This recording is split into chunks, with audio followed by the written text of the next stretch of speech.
Assalamualaikum warahmatullahi wabarakatuh. Perkenalkan, nama saya Salamun Nabila dari kelas 12 TV2. Saya akan menceritakan tentang pahlawan nasional yang bernama Pangeran Diponegoro. Pangeran Diponegoro lahir di Jakarta pada tanggal 11 November 1785. Suatu kecil, Pangeran Diponegoro diberi nama Bendoro Raden Mas Mustahil, kemudian berubah menjadi Bendoro Raden Mas Ontowiryo. Gelar pangeran disematkan kepadanya suatu ayahnya, Sri Sultan Hamengkubuwono III, naik tahta menjadi raja di Kesultanan Mataram. Sementara nama Diponegoro diberikan sebagai bentuk penghargaan atas jasanya yang telah memimpin Perang Diponegoro atau Perang Jawa.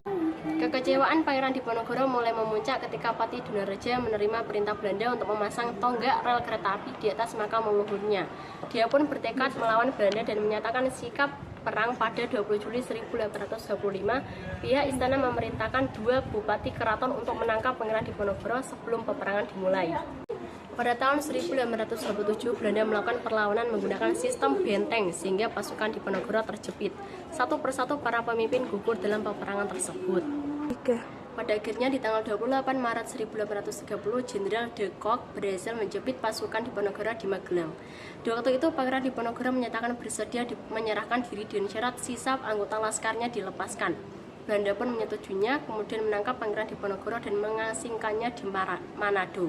3 tahun berjalan, Pangeran Diponegoro kemudian dipindahkan ke penjara benteng Fort Rotterdam, Makassar. Dalam penjara, Pangeran Diponegoro tidak hanya berdiam diri saja untuk menunggu ajalnya, tetapi dia menyusun 2 naskahnya yang berjudul Sejarah Ratu Tanah Jawa dan Hikayat Tanah Jawa. Pangeran Diponegoro berada di penjara hingga akhir-akhir hayatnya.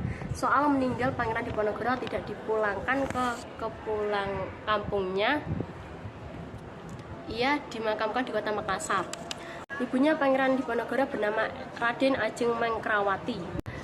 Pangeran Diponegoro memiliki 9 istri dan 22 anak, dan Pangeran Diponegoro wafat pada tanggal 8 Januari 1855. Sekian dari saya yang menceritakan tentang pahlawan nasional yang bernama Pangeran Diponegoro.